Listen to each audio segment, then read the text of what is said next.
தமிழ் தலைவன் YouTube channel நேயர்களுக்கு அன்பு வணக்கங்கள். இன்றைக்கு நம்ம பேச போகிற விஷயம் பார்த்திங்கன்னா, இப்போ பரபரப்பாக இயங்கிட்டு இருக்க தமிழ்நாடு. என்ன பரபரப்புன்னு பார்த்தீங்கன்னா, 2026 தேர்தலை நோக்கி அரசியல்வாதிகள் சூறாவளி பிரச்சாரத்தில் ஈடுபட்டிருக்காங்க. இந்த சூறாவளி பிரச்சாரம் புதிய கட்சிகளும், விஜயின் புதிய கட்சி, டிவிகே போன்ற கட்சிகளும் தமிழக வெற்றிக் கழகமும் இணைந்துள்ளது.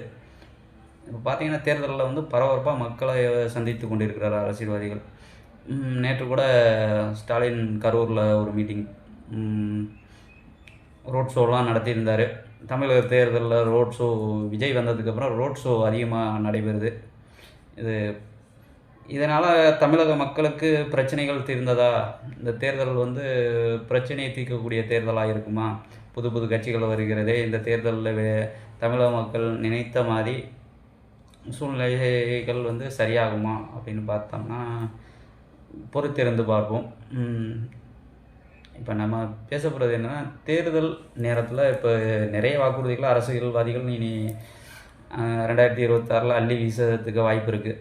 இதுவரைக்கும் அரசியல்வாதிகள் நமக்கு கொடுக்கப்பட்ட வாக்குறுதிகள் நிறைவேற்றப்பட்டதா அப்படிங்கிறத பற்றி பேசணும்.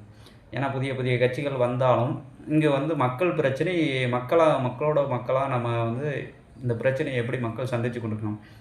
முதல்ல நான் தேர்தல் காலத்தை பார்க்கும்போது எப்படி பார்த்தேன்னா, காவேரி நீர் பிரச்சனை அப்படின்னு வந்துச்சு. தேர்தல் காலத்தில் வாக்குறுதிகள் பார்த்தோன்னா, கலைஞர் ஆகட்டும், அம்மா ஜெயலலிதா அம்மாவாகட்டும், இருவருமே மாற்றி மாற்றி அறிக்கைகளை கொடுத்து கொள்வார்கள். அப்போ தமிழகத்தில் அரசியல் புரட்சின்னு பார்த்தீங்கன்னா எனக்கு தெரிந்த காலகட்டத்தில் பார்த்தீங்கன்னா இதுதான் நடந்துக்கிட்டு இருந்துச்சு. காவேரி நீரை நாங்கள் கொண்டு வரோம்பாங்க, அடுத்து அந்த அம்மா காவேரி நீரை கொண்டு வருவாங்க. கடைசி வரைக்கும் யாருமே காவேரி நீரை பெற்றுத்தந்ததாக தெரியலை தமிழகத்துக்கு. அப்புறம் ஒரு கட்டத்தில் தமிழகம் அப்படியே சென்று கொண்டு இருக்கும்போது திடீர்னு பார்த்திங்கன்னா அரசியல் அப்புறம் காவேரி நீரை சொன்னோம்னா பிரச்சனை ஆகும் அப்படிங்கிற மாதிரி, பிரச்சனை அது தீர்க்க முடியாத பிரச்சனை அப்படிங்கிறத மக்களே புரிந்து கொண்டு விட்டார்கள். அப்படிங்கும்போது இதை சொல்லி வாக்கு வாங்க முடியாது. அப்படிங்கும்போது தான் இலவசங்கள் இங்கே தமிழக அரசியலுக்குள்ள இலவசங்கள் அதிகமாக வருது. முதல்ல கலைஞர் டிவி இலவசமாக கொடுக்குறாரு மக்கள்கிட்ட. மக்களுக்கு டிவி இல்லை, பொழுதுபோக்கா. ஏன்னா மக்கள் அப்பொழுது செய்திகள்லாம் பார்ப்பதற்கு வாய்ப்பு குறைவாக இருந்துச்சு. ஏன்னா நேஷனல் டிவி அப்புறம் சன் டிவி வந்துச்சு, நிறைய விஷயங்கள் வந்துச்சு. ஆனாலும் மக்களுக்கு ஏழை மக்கள் டிவி பெற இல்லை. அப்போ இது டிவிகள் கொடுக்கப்பட்டதுனால என்னாச்சுன்னா தொலைத்தொடர்பு அதிகமாச்சு. மக்களை அரசியல்வாதிகள் எளிதாக டிவியின் மூலமே பிரச்சாரம் பண்ண ஆரம்பித்தாங்க. கலைஞர் டிவி உருவாச்சு. அப்புறம் பார்த்தீங்கன்னா அங்கிட்டு ஜெயா டிவி, எல்லாம் சன் டிவிலேருந்து, அப்புறம் சன் டிவி புரட்சி முடிஞ்சதுக்கப்புறம் தான் கலைஞர் டிவி வருது உள்ளுக்கு. இப்படி ஒரு பெரிய புரட்சிகள்லாம் பண்ணிக்கிட்டாங்க நம்ம தமிழக அரசியல்வாதிகள். அதுக்கப்புறம் பார்த்தீங்கன்னா நம்ம மக்களையும் சும்மா சொல்லக்கூடாது. மக்களும் மாற்றி மாற்றி ஓட்டை போட்டிருக்காங்க. ஒரு தடவை ஏடிஎம்கேக்கு, ஒரு டைம் டிஎம்கே. இப்படி தமிழக அரசியலில் பார்த்தீங்கன்னா பல கூட்டணிகள் வந்துட்டு போயிருக்கு. தமிழக அரசியலில் இந்த பக்கம் இருக்க கூட்டணி அங்கிட்டு போகும், அங்கிட்டிருந்து கூட்டணி இங்கிட்டு போகும். இதனால் பேரை கெடுத்து கொண்டவர் கூட வைகோ கூட கட்சி மாறு தாவுதெல்லாம் பேரை கெடுத்துக்கிட்டார். இந்த மாதிரி நிறைய விஷயங்கள், சம்பவங்கள்லாம் நடந்திருக்கு தமிழக அரசியலில். எதுக்குமே சளைத்தவர்கள் அல்ல அப்படிங்கிற மாதிரி தமிழக அரசியல் போய்க்கிருக்கு. ஆனால் மக்களும் பார்த்திங்கன்னா அன்றைக்கி இப்போ இன்றைக்கி பேசுகிற பிரச்சனையை பார்த்திங்கன்னா தேர்தல் டயத்தில் மறந்துடுவாங்க மக்கள். ஆனால் தேர்தல் முடிஞ்சோடனே இங்கே எனக்கு இவ்வளோ பிரச்சனை, அவ்வளோ பிரச்சனைவாங்க. ஏன்னா மீத்தேன் பிரச்சனையாகட்டும், காவேரி பிரச்சனையாகட்டும், எந்த பிரச்சனையும் மக்களும் எதுங்க அவ்வளோவா மக்களும் நீட்டு தேர்வாகட்டும், எல்லாமே மக்கள் அந்த தேர்தல் டயத்தில் எல்லாத்தையும் மறந்துடுறாங்களா? தமிழக மக்களுக்கு ஒரு இது வந்துடுதா அப்படிங்கிறது எனக்கும் ஒரு கேள்வியாகவே இருக்குது. ஏன்னா தமிழக மக்கள் பார்த்திங்கன்னா இப்போ நமக்கு கும்பகோணம் தீ விபத்து இது அந்த டயத்தில் நடந்தபோது மக்கள் இது அழியாத இதை நாங்கள் மறக்கவே மாட்டோம் அப்படின்லாம் சொன்ன மக்கள்கள் அதுக்கப்புறம் மறந்துட்டாங்க. இதேமாதிரி சுனாமி பேரலை வரும்போது பல அழிவுகள் வந்துச்சு. கஜா புயல், இந்த மாதிரி பேரழிவுகள் வரும்போது மக்கள் இழப்பீடுகளை சந்திக்கிறாங்க. அப்போ கடலோரம் மீனவர்கள் நிறைய பேர் காணாமல் போனாங்க. அதை அந்த அரசு எப்படி செவி சாய்த்தது? இப்போ ஒரு ஹெலிகாப்டரை விட்டு கடல் பகுதியில் தேடுதலுக்கு கூட ஒழுங்காக ஆழமித்து தேடாமல் சாக்கு போக்கு சொன்னதெல்லாம் பார்த்தோம். மக்கள் உயிர் அவ்வளவுக்கு கீழ்த்தரமாக அந்த அரசியல்வாதிகள் பயன்படுத்தினதை நம்ம பார்த்துக்கிட்டு தான் இருக்கோம். மத்திய அரசாகட்டும், மாநில அரசாகட்டும், எல்லாமே அப்படியே ஒரு செயல்பாடை ஒரு பிரச்சனைன்னு வரும்போது அவ்வளவுக்கு துரிதமாக இறங்கி அரசு செயல்படுதான்னா, அரசு வந்து அப்பவும் இப்பவும் அப்படியே தான் இருக்குது அப்படிங்கிறது தான். மக்களும் அதே மாதிரி மக்களுக்கு அதிகமாக மறதிகள் ஜாஸ்தியாகுது. ஒவ்வொரு தேர்தல் டயத்துலயும் வந்து அந்த சொத்து குவிப்பு ஆகட்டும், ஏகப்பட்ட விஷயங்கள் நடக்கும்போது அந்த தேர்தல் ஆகட்டும், 2GB வழக்காகட்டும், இதெல்லாம் மாறி வரும்போது மக்கள் அதுக்கான புதிய புரட்சிகளை இயக்கங்களை தேடுறாங்களான்னு அப்படி ஒன்றும் மக்கள் தெரியல. அவங்களுக்கு தெரிஞ்சது நான் போடுற ஓட்டு செல்லுபடி ஆகணுங்கிறாங்க. இந்த அரசியல் சட்டமும் அப்படியே இருக்கனால மக்கள் வந்து இப்படியே போய் கொண்டிருக்கு காலமும். இப்போ பார்த்தீங்கன்னா புதிதாக வந்திருக்கும் டிவிகே தமிழக வெற்றி கழகம் இந்த தேர்தலில் புதிதாக சந்திக்கிறாங்க மக்களை. 2 மீட்டிங் போட்டிருக்காங்க. 2மே அமோக வெற்றி. அப்புறம் வந்து திருச்சியில் ஒரு பரப்புரை செய்யறதுக்கு போயிருந்தார். திரளான மக்கள் கூட்டம். இதெல்லாம் நடந்திருக்கு. ஏன்னா மக்கள் வந்து எப்படி பார்க்குறாங்க, தமிழக மக்கள் தலைவன் இந்த நாட்டில் இல்லையா அப்படிங்கிறது எனக்கும் தெரியல. ஏன்னா தமிழர்களுக்கான தலைவனாக விஜயை பார்க்குறாங்க. இப்போதைக்கு வந்து இளைஞர்கள் பார்க்குற மாதிரி ஒரு கூட்டம் வந்து கட்டமைக்கப்பட்டிருக்கு. இந்த இளைஞர்களால் தெளிவான இளைஞர்கள் சரியான தலைவரை தான் தேடுறாங்களா அப்படின்னு பார்க்கும்போது கொஞ்சம் கேள்விக்குறியாக தான் இருக்குது. ஏன்னா இங்கே திரைப்பிம்பங்களை வைத்து தலைவர்கள் தேடப்படுவது கொஞ்சம் வருத்தத்துக்குரிய விஷயம். இங்கே தமிழக மக்கள் வந்து தேர்தலுங்கிறது எதுக்காக நடக்கிறது? மக்கள் பிரச்சனையை தீர்ப்பதற்காக நடக்கப்படுவது தான் தேர்தல். மக்களோட சமூக பிரச்சனை, இங்கே சூழ்நிலை பிரச்சனை எல்லாமே நிறைய இருக்குது. இங்கே வாழ்வியல் பிரச்சனை, விவசாயம் இன்றைக்கி வந்து அழியும் தருவாயில் இருக்குது. இந்த விவசாயிகள் உரிமைகளை பற்றியோ இங்கே பேசக்கூடிய அரசியல்வாதிகள் ரொம்ப சொற்பமாக தான் இருக்கிறாங்க. அவங்களும் வந்து எவ்வளவுக்கு உரிமைக்காக பேசுகிறாங்க அப்படிங்கிறத பார்த்தோம்னா இல்லை. இப்போ பார்த்தீங்கன்னா விவசாயிகள் போய்ட்டு டெல்லியில் போராட்டம் நடத்துகிறாங்க. அம்மனமாக போராட்டம் நடந்தாலும் விவசாயிகளை கண்டுகொள்ளாமல் இருந்த பிரதமர்களையும் இந்த காலகட்டத்தில் பார்க்க முடியுது. ஏன்னா இங்கே சுதந்திரம் வாங்கி கொடுத்த காந்தி கூட சொல்லிட்டு போனது என்னென்னா, இந்த நாடு வந்து விவசாய நாடு, சுதந்திரத்துக்கு இந்தியாவின் முதுகெலும்பு வந்து விவசாயினாங்க.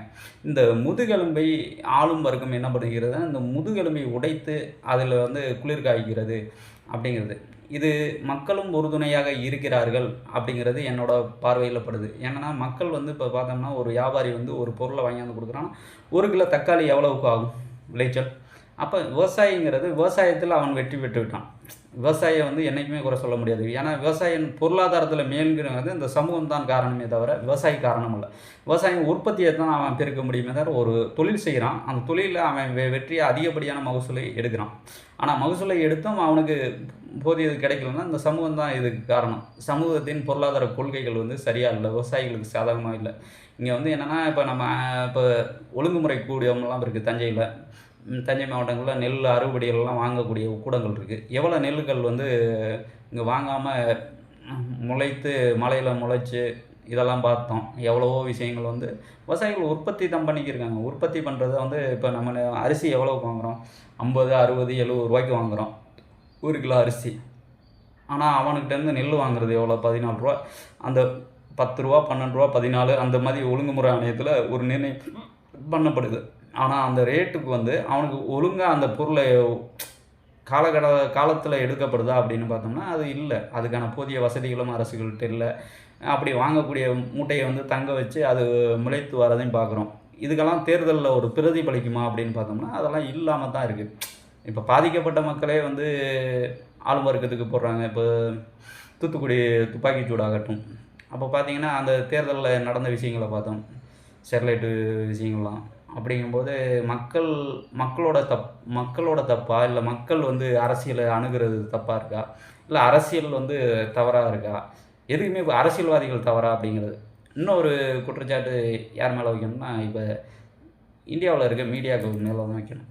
மீடியாக்கள் என்ன காரணம்னா, இந்த மீடியாக்கள் வந்து சரியான தகவலை மக்கள்கிட்ட கொண்டு செல்வது இல்லை. மக்களும் வந்து விழிப்புணர்வாக இருக்காங்களா அப்படின்னா மக்களும் ஒரு கேள்விக்குறியாக தான் இருக்குது. ஏன்னா மீடியாக்கள் என்ன பண்ணுதுன்னா, இப்போ வந்து இந்தியா ஒரு நாடு அப்படிங்கிறது. இங்கே பார்த்தீங்கன்னா தமிழகத்தில் மட்டும் இருக்க பிரச்சனைகள் மட்டும்தான் பேசப்படுது. இப்போ தமிழக அரசு இப்போ பார்த்தீங்கன்னா நியூஸ் பேப்பர் ஆகட்டும் எல்லாமே வந்து ஏதாவது 1, 2 நியூஸ்கள் மட்டும்தான் எப்போவாது அபூர்வமாக மக்கள்கிட்ட சென்றடையக்கூடிய இணையதளங்கள் மூலம் சென்றக்கூடிய பேசப்படுதே தவிர, மற்றபடி இதே மாதிரி தமிழகத்தில் 10 நியூஸ் கேட்டில் என்ன இப்போ இந்தியாவில் இருக்க அனைத்து மாநிலங்களும் இருக்குது. ஏன் இப்போ காஷ்மீர் பிரச்சனையை பற்றி தமிழகத்தில் இருக்கவங்களுக்கு நிறைய பேருக்கு தெரியாமல் இருக்குது. அதே மாதிரி இந்தியாவில் இருக்க அனைத்து பிரச்சனைகளை பற்றியும் இங்கே பேசப்படுதானா பொதுத்தளங்களில் அது கேள்விக்குறியாக தான் இருக்குது. இப்படி மக்களை வந்து ஒரு பக்கம் வந்து பகடையாகவும், ஒரு பக்கம் வந்து ஒரு நகர்வு நடந்து கொண்டு இருக்கு.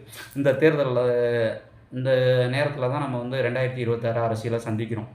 இது யாருக்கு சாதகம், இது பாதகம்னு பார்த்தீங்கன்னா, சிலது வந்து கார்ப்பரேட் அரசியலும் நடக்கிறது. கார்ப்பரேட் வியாபாரிகளின் சந்தையாக இந்தியா பார்க்கப்படுகிறது, தமிழகமும் பார்க்கப்படுகிறது. அப்படிங்கும்போது சில அரசியல்வாதிகளே அவங்களே மேம்போக்கா உருவாக்குறாங்க.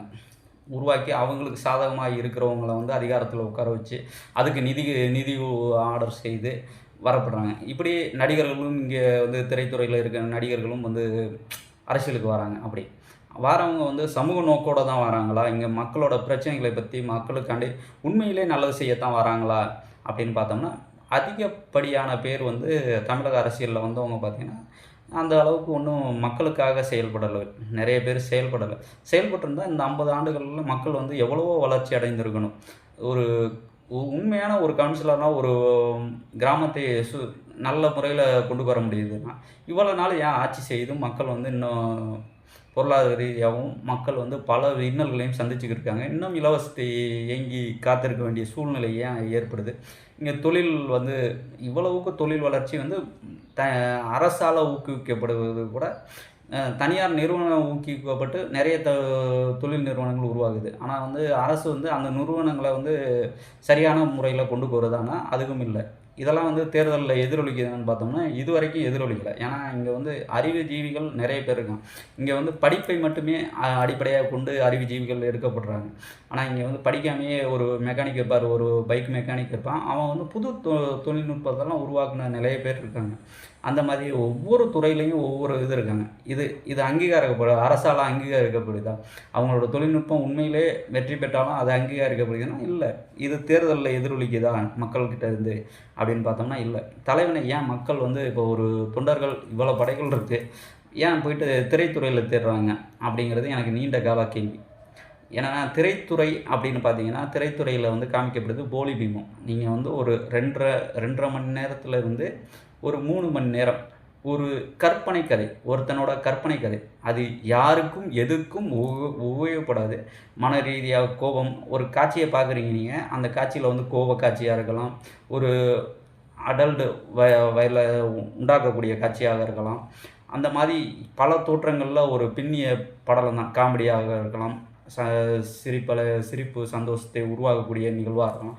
இதெல்லாம் வந்து ஒரு கண்டென்ட்டாக பின்னி அது ஒரு கற்பனை காட்சி. ஆனால் மனிதன் போயிட்டு உட்காந்து பார்க்குறோம். அந்த கற்பனை காட்சியில் நடிக்கக்கூடிய நான் ஒரு பிம்பத்தில் ஒரு உலகை தட்டி கேட்குறாரு, அப்புறம் உரிமையில் ஒருத்தருக்கு உரிமையை வாங்கி கொடுக்குறாரு, அவர் பிரச்சனையை பெரிய பிரச்சனையை எடுத்து அந்த ஊர் பிரச்சனையை எடுத்துக்கும் போய் போராடுறாரு. இப்படி தான் காட்டப்படுது. அந்த பிம்பத்தை நம்பி அந்த பிம்பம் வந்து பல பல குணங்களில் பிம்பங்கள் மக்கள் மத்தியில் பார்த்து அதை முன்னோக்கி வந்த அரசியல்வாதிகளும் இருக்கிறார்கள். எம்ஜிஆர் ஆகட்டும், ஜெயலலிதா அம்மாவாகட்டும், இப்போ வந்திருக்க எல்லா பார்த்தீங்கன்னா இப்போ இருக்க அரசியல்வாதிகள் முக்கால்வாசி பார்த்தீங்கன்னா தலைமையில் இருக்க போகிறோம். இப்போ பார்த்தீங்கன்னா தமிழக அரசியலை பொறுத்த வரைக்கும் திரைத்துறையிலேருந்து வந்தவங்க தான் இருக்காங்க. இந்த திரைத்துறையிலேருந்து வந்த தலைவர்கள் இப்போ பார்த்தீங்கன்னா நமக்கு பக்கத்து மாநிலம் வந்து கேரளாவில் பார்த்தீங்கன்னா நல்ல அரசுகள் இருக்குது. இப்போ பார்த்தீங்கன்னா ஒரு தேனியில் ஒரு சம்பவம் நடந்தது. ஒரு தேர்தலில் ஒரு கவுன்சிலர் போட்டியிடுது ஒரு பெண். அப்போ போட்டியிடும்போது அது என்ன ஆச்சுன்னா, அந்த பெண் வந்து கவுன்சிலராக தேர்ந்தெடுக்குது. அந்த மக்கள் வந்து தேர்ந்தெடுத்து எங்களுக்கு சில பிரச்சனைகள் தீர்த்து தரணும். வந்தோடனே தேர்தலில் ஜெயித்தோடனே அந்த அம்மா எனக்கு வந்து அந்த பிரச்சனைக்கு நான் தீர்த்து தர முடியாது. அப்போ அந்த மக்கள் என்ன பண்ணுறாங்க, அந்த கவுன்சிலர் பதவியிலேருந்து நீங்குமா அப்படின்னு ஒரு வலியுறுத்துகிறாங்க. மக்கள் சொல்கிறாங்க, அதை கேட்கல. அப்போ அவங்க கணவரை கொண்ட பிணைய கைதியை வச்சு அந்த பெண் வந்து அந்த பதவியிலேருந்து விலக வைக்கிறாங்க. அப்போ மக்கள் ஒற்றுமைங்கிறது இங்கே வந்து நம்ம அரசியலில் வந்து மக்கள் ஒற்றுமையாக இருந்திருந்தால் எதை வேணுமாலும் எப்படிப்பட்ட தலைவர்களையும் வேணாலும் தேர்ந்தெடுக்கலாம், எப்படிப்பட்ட சூழ்நிலையும் உருவாக்கலாம். ஆனால் இங்கே பார்த்தீங்கன்னா அந்த மாதிரி சூழ்நிலையை மக்களும் வந்து ஒற்றுமை இல்லாமல் இருக்காங்க. இங்கே வந்து ஜாதி, மதம், இனம் அப்படின்னு பல பிரிவுகளாக நம்ம பிரிஞ்சு கிடக்கிறோம். ஏன்னா இந்தியாங்கிறது கலாச்சார ரீதியாகவும் எல்லா விதத்துலேயும் பிரிஞ்சு கிடக்கிறோம். இது தமிழகத்தை பொறுத்த வரைக்கும் தமிழகத்தில் வந்து பார்த்திங்கன்னா ஜாதிய கட்டமைப்பில் அரசியல் கட்சிகள் நடத்தப்படுது. இதை வந்து மக்கள் வந்து எதிர்த்து போராடி இருக்காங்கன்னா பார்த்தீங்கன்னா, நீ ஒருத்தன் என்னை பொறுத்த வரைக்கும் அரசியலுங்கிறது எப்படி இருக்கணும்னா, ஒரு மக்கள் எப்படி சிந்திச்சா நல்லாயிருக்கும் அப்படிங்கிறது என்னோட பார்வையில் நான் சொல்கிறேன். ஒரு மக்கள்னா நீ வீட்டுக்காரனா இருக்கீன்னா, உன் குடும்ப பிரச்சனையை பாரு. குடும்பத்து பிரச்சனையை பாரு. ஒரு ஊரில் ஒரு பிரச்சனைனா ஊர்க்காரனா பாரு. ஒரு மாவட்டத்தில் பிரச்சனைனா மாவட்டக்காரனா பார்க்கணும். அப்போ ஒரு மாநிலத்தில் பிரச்சனை மாநிலக்காரனா பாரு. அப்பத்தான் நீ மாநிலத்தக்காரனா பார்க்கும்போது தான் அரசியல் தேவைப்படுகிறது.